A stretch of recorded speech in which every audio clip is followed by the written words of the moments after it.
उमाने बोले परसो धरही अपमान।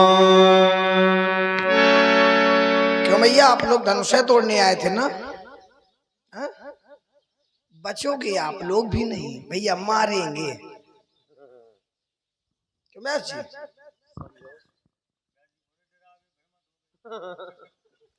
बड़े बड़े भ्रमित हो जाते हैं, मूर्ति ऐसी है। सुना आप लोगों ने, धनुष तोड़ने वाले के विरोध में भार्गव श्री परशुराम जी की एक घोषणा हो गई। जय शिवधनु तोरा सहस बाहु सम सो रिप मोरा सो मिलगाव बिहाई समाजा और नत मारे जई हैं सब राजा। वह धनुष तोड़ने वाला सो सभा को छोड़ करके अलग हो जाए, और अगर ऐसा ना किया गया तो महात्मा जी के द्वारा व्यवहार क्या किया जाएगा, समस्या राजाओं के लिए है। और उसमें भी एक या दो राजा से महात्मा जी का काम बनने वाला नहीं, मारे जाए हैं सब राजा। पर कब धनुष तोड़ने वाला अगर सभा से अलग नहीं हुआ तब बढ़िया सुंदर दिव्य बढ़िया दंड विधान है, बढ़िया न्याय संहिता है। धनुष तोड़ने वाला सभा से अलग हो और अगर ऐसा ना किया गया तो सब राजा मारे जाएंगे। मेरा ध्यान गया राजाओं की ओर और देखा इस सभा में दो प्रवृत्ति के राजा हैं, दो कोट के राजा हैं, साधु और दुष्ट। साध भूप बोले सुनबानी और राज समाज ही लाज लजानी, साधु राजा। दुष्ट तब सिय देख भूप अविलाखे भट मानी अतिशय मन माखे कूर कपूत मूर। दुष्ट राजा अब चूंकि परशुराम जी के द्वारा सब मारे जाएंगे, और जब सब मारे जाएंगे तो सब में दुष्ट भी मारे जाएंगे और साधु भी मारे जाएंगे। विचार करने लगा कि परशुराम जी के द्वारा दुष्ट भी मारे जाएंगे और साधु भी मारे जाएंगे, क्योंकि परशुराम जी की जीवन शैली कुछ और है। क्या है परशुराम जी की जीवन शैली? क्या है? साधुओं की रक्षा और दुष्टों का विनाश। जब सब मारे जाएंगे तो सब में साधु और दुष्ट दोनों मारे जाएंगे। साधुओं की रक्षा जीवन शैली है, साधुओं की रक्षा न हो पावे चलेगा। दुष्टों का विनाश यह जीवन शैली है, दुष्टों का विनाश न हो पावे चलेगा। लेकिन साधु मारे जाए क्या ये भी चलेगा? ये नहीं चलेगा। साधुओं की रक्षा किसी अपरिहार्य कारणवश दुष्टों का विनाश नहीं हो पा रहा, यहां तक तो ठीक है, लेकिन कम से कम साधु मारे तो न जाए। और अगर साधु सरोज का प्रादुर्भाव होता है, बड़ा सुंदर और बड़ा मार्मिक परशुराम जी के लिए हृदयग्राही शब्द है, हृदय स्पर्शी शब्द है। विचार करने लगा परशुराम जी के द्वारा अगर साधु मारे जाएंगे तो ये न्याय होगा कि अन्याय? ये धर्म होगा कि अधर्म? ये धर्म नहीं होगा, ये न्याय नहीं होगा। और सबसे बड़ी बात यह है कि परशुराम जी अपनी जीवन शैली के साथ कितना बड़ा समझौता कर पाएंगे, ये बात समझ में नहीं आ रही। परशुराम जी अपने जीवन चरित्र के साथ कितना बड़ा न्याय करेंगे, ये बात समझ में नहीं आ रही, क्योंकि क्रोध है और क्रोध में कुछ भी हो सकता है। पणी प्रणाम, प्रसन्न रहो। और सब बढ़िया। देखो कितना बिगड़ैल लड़का है। अच्छा, हम बिगड़ैल? अरे शंकर जी का धनुष टूटा पड़ा है, हमसे कुशलता पूछ रहा है। अच्छा, हम बिगड़ैल, आप करे देखो कितना बिगड़ैल लड़का है। लड़का बिगड़ैल नहीं है, लेकिन आप जरूर बिगड़ रहे हो। सामाजिक शैली में आचार्य जी, सामाजिक शैली में जब कोई अत्यधिक क्रोध अनावश्यक करे, आवश्यक क्रोध में भी कहते हैं कि महाराज अपराध हो गया है, सुधार हो जाएगा, लेकिन आप इतना बिगड़ो ना। लोग कहते हैं आप इतना बिगड़ो ना। अरे बोले कार्य हो गया, फिर आप काहे बिगड़ ही रहे हो? तो बिगड़ कौन रहा है? बिगड़ना सामाजिक शैली में अत्यधिक क्रोध माने बिगड़ना। तो हम बिगड़ेल और पंडित जी हम बिगड़ेल नहीं है। यहां सब लक्षण संपन्न श्री राम और लक्ष्मण और कह रहे बिगड़ेल। अच्छा क्या हो गया है जो इतना बिगड़ेल कह रहे हो? कुछ हो गया क्या?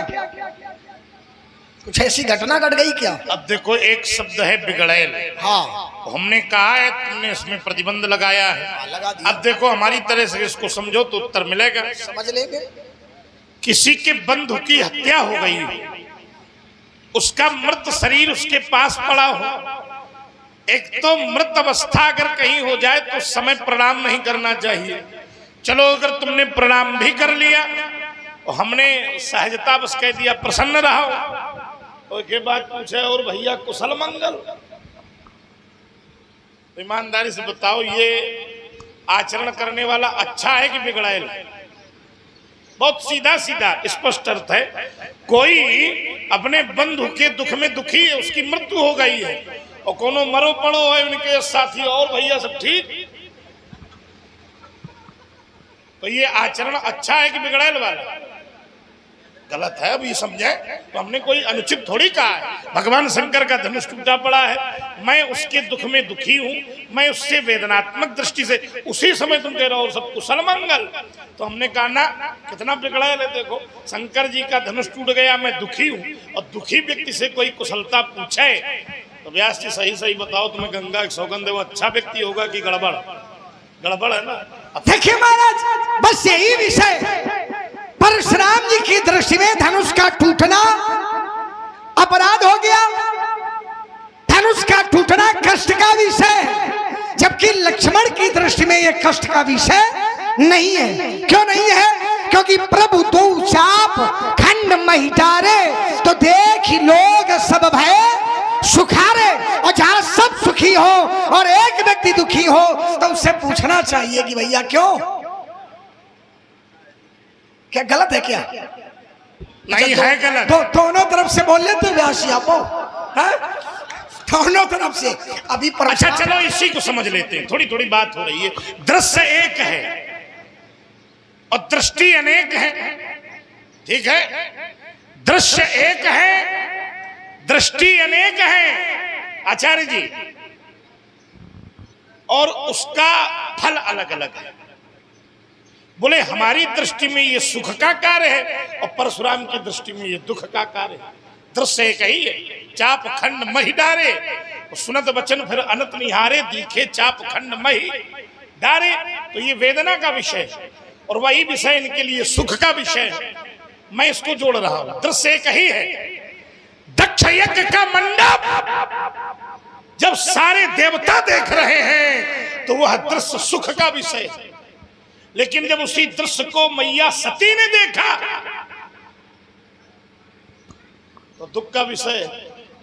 इससे क्या अर्थ लगाया जाएगा कि सती जी गड़बड़ है, देवता सब सही है? अब इनका समझाओ, खोपड़ी खाए है। आओ जरा इसका प्रमाण दे रहा हूं। दृश्यताम, जिस समय देखा देवताओं ने निज निज भोग का दर्शन किया, अभूत सन्नह, प्रसन्न हो गए। लेकिन जिस समय उसी यज्ञ मंडप को मैया सती ने देखा तो मामला गड़बड़ हो गया। सती जाई देखे तब जागा, कतहु न दीख शंभु कर भागा। तब मैया सती ने महाक्रोध किया। तो बाकी जितने दर्शक थे उनके लिए दक्ष यज्ञ का मंडप हृदय को प्रसन्न कर रहा था, लेकिन मैया सती को वो दर्शन कष्ट दे रहा था। हो सकता है कहीं किसी का स्वार्थ जुड़ा हो, तुम्हारा स्वार्थ जुड़ा हो, तो एक धनुष के खंड तुम्हें सुख दे रहे हो, लेकिन परशुराम की श्रद्धा पर चोट हो रही है, इसलिए ये दृश्य उसको दुख दे रहा है। आइए जरा दक्ष यज्ञ, इन्होंने कहा कि दक्ष यज्ञ में सबकी दृष्टि में वो दृश्य अच्छा था, जबकि वो दृश्य अच्छा नहीं था। अच्छा क्यों नहीं था? अगर अच्छा होता तो भगवान शंकर का भाग नहीं था, ब्रह्मा विष्णु का है नहीं पहुंचे। विष्णु विरंच महेश बिहाई और चले सकल सुरजान बनाई। अगर दृश्य अच्छा था तो ब्रह्मा और विष्णु पहुंचते, लेकिन वो दृश्य अच्छा नहीं था। कल्पना अच्छी हो सकती है, दृश्य अच्छा क्यों नहीं था? क्योंकि यज्ञ का विधान नहीं था वहां, यज्ञ का विधान नहीं था वहां, केवल भगवान शंकर के अपमान का विधान था। और जहां भगवान शंकर के अपमान का विधान हो ना वो दृश्य अच्छा है। और अगर कोई भगवान शंकर के अपमान का विषय बनावे तो दृश्य अच्छा नहीं है और दृष्टि भी अच्छी नहीं है। वहां केवल दक्ष का स्वार्थ था और यहाँ केवल दक्ष का स्वार्थ नहीं है, यहाँ प्रत्येक व्यक्ति का स्वार्थ लगा हुआ है। तभी तो ब्रह्मादिक सुर सिद्ध मुनीषा और प्रभु प्रशंसा दे आशीषा, इस यज्ञ की प्रशंसा है और उस यज्ञ का अविरोध है, तो वहां का दृश्य गलत। देखो एक फिर इसमें सुधार करो।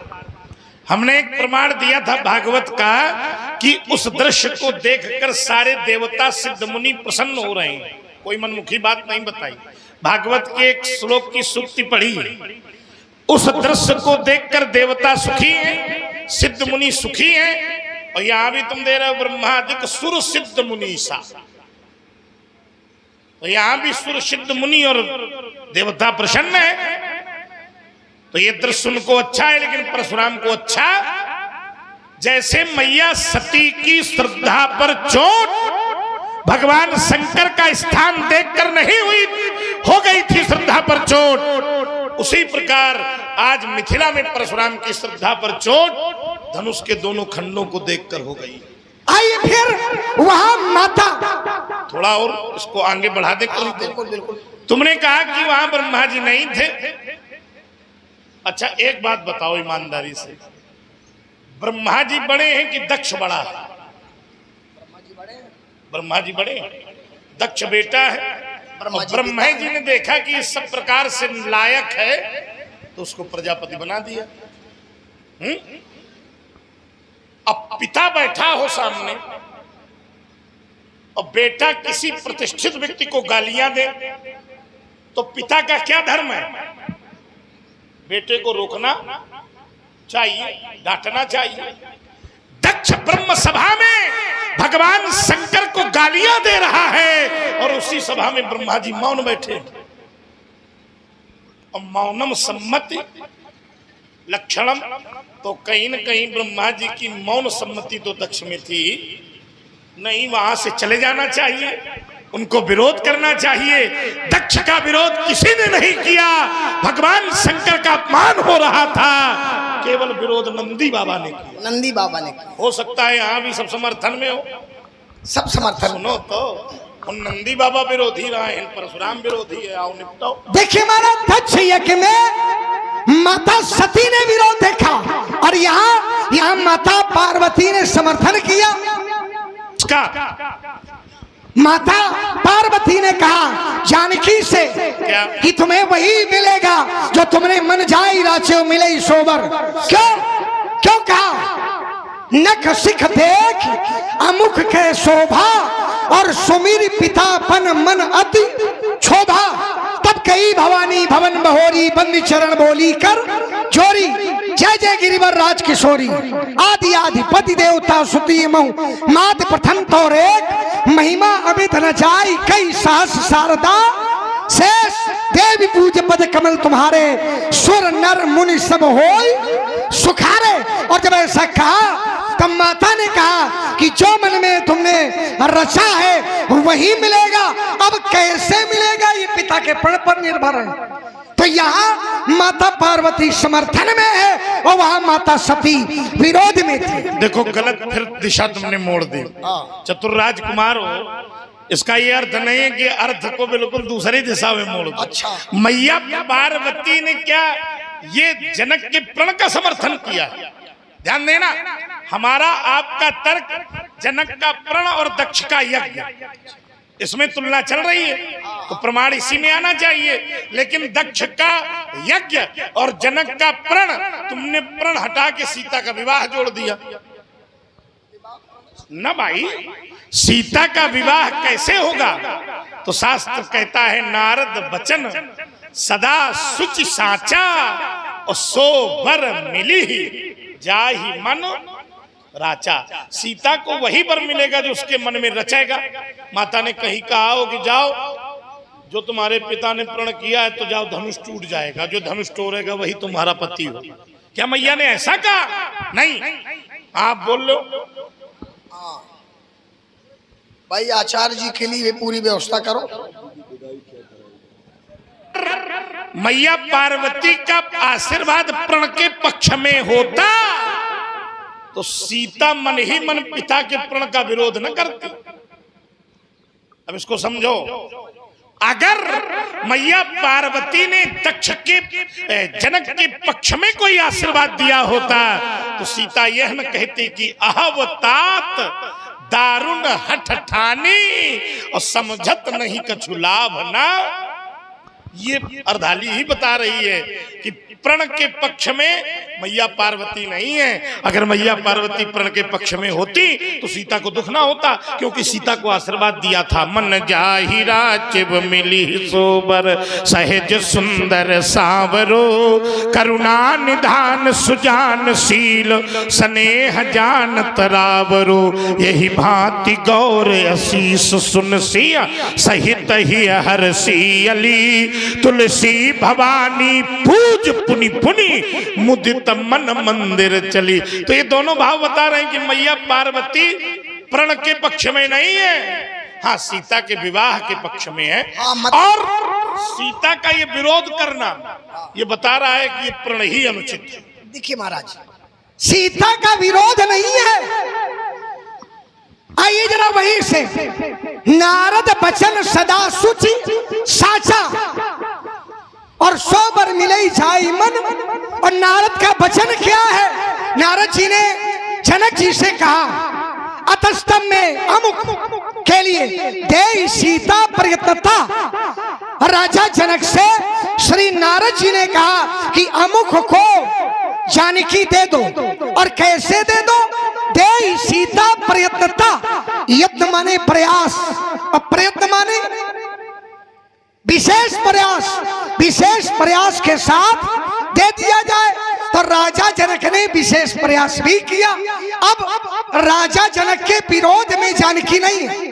दारुण हठ, कठिन प्रण, प्रण गलत नहीं है लेकिन कठिन। इसको थोड़ा व्याकरण से हल करो। थोड़ा जो शब्द आहा लगा है, आहा, हाँ, ये क्या बता रहा है कि ये सीता का विरोध है कि पक्ष है? देखिए आहा, आह, आह कब निकलती है? प्रसन्नता में कि दुख में? देखिए आहा तात दारुण हठ ठानी। तो इसका मतलब है सीता दुख से प्रयोग कर रही है। देखिए दुख हर समय हो, दुख हो जाने का मतलब ये नहीं कि सामने वाले का विरोध। क्यों दुख हुआ?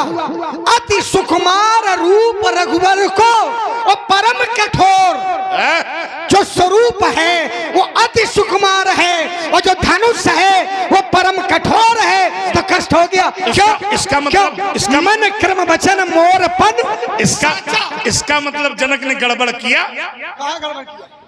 भाई जब सीता कह रही है कि मेरे मन में रचा हुआ बड़ा अति कोमल है और धनुष बड़ा कठोर है, तो विरोधाभास है कि नहीं? नहीं, विरोधाभास अपनी ही बात को नहीं कह रहे। हमारी बात भाई सीता कह रही है कि मेरे मन में रचा हुआ वर अति कोमल है और धनुष अति कठोर है।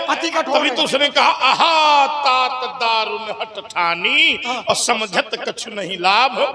यही सोचकर तो सीता को दुख हुआ। बोलो आप। हाँ ध्यान दें, आप हमारे आदरणीय आगे भी प्रबंधक है वर्तमान में। कई जगह के प्रबंधक हैं, तो इनका जो है बड़ा दिव्य। तो आचार्य जी ये रामलीला के प्रबंधक हैं इस समय के। नहीं, राम